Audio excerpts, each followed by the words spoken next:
ও ভাই দেখেন একটা পাত্রের মধ্যে কয়েল জ্বলতাছে।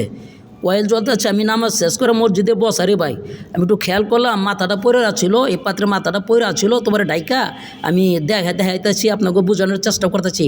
গোলামের ঘরের গোলাম রামগো কেমনে শেষ করতেছে, আমাদের ছেলে সন্তানগো কেমনে শেষ করতেছে।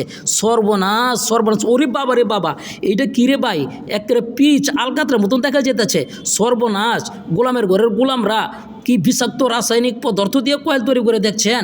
এই কয়েল না সব কয়েল রে ভাই, সব কয়েলের মধ্যে বিষাক্ত রাসায়নিক পদার্থ ব্যবহার করে, যার জন্য মাটির পাত্র মনে করেন কালো হয়ে জায়গা, মাছের পর মাছ ইউজ করে দেখছেন কি অবস্থা। এই রাসায়নিক বিষাক্ত পদার্থ যদি আমাকে নাকের ভিতর লাঞ্চে হার্টের হৃৎপিণ্ডে যায়, তাহলে তো ভিতরে এরকম হয়ে গেছে রে ভাই, আমরা তো বুঝতেছি না। এলিকে তো মাঝে মধ্যে খুল্লুর কাশি, হাই সর্বনাশ, সারা রাত তো কয়েল ধরায় ঘুমাই, বাচ্চা কাচ্চা আরামে ঘুমায়, মশার কামড় থেকে বাঁচি রে ভাই। এদিক তো ভিতরটা শেষ হয়ে যেতেছে। সর্বনাশ, দেখছেন গোলামের ঘরের গোলামরা কী দিয়ে কয়েল তৈরি করে, হাই সর্বনাশ। আমি তো আগে জীবনে দেখি নাই, আজকে নামাজ পড়ে মসজিদে পয়সা দেখলাম যে এমনি পাত্রটা পড়ে রয়েছে।